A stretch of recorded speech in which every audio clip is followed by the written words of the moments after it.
dans la tradition bouddhiste, en fait, la manière dont euh, le Bouddha avait conceptualisé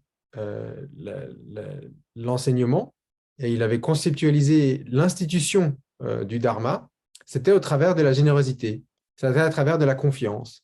C'est-à-dire, voilà, les laïcs, les monastiques, l'idée c'était qu'on gagne, en tant que moine, je voulais gagner la confiance des laïcs, et puis en retour, les laïcs, bah, du coup, soutiennent les monastiques.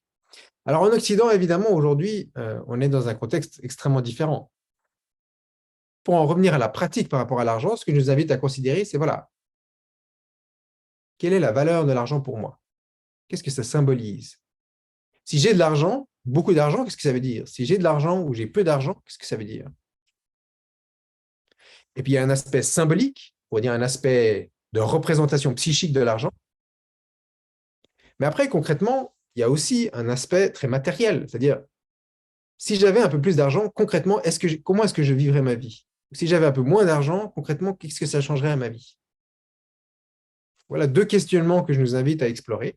Quels sont les attachements, quelles sont les addictions, quelles sont les fantaisies, quels sont les fantasmes, quels sont les besoins liés à l'argent et au contraire, peut-être quelles sont les joies, quelles sont les légèretés, quelles sont les énergies, les libertés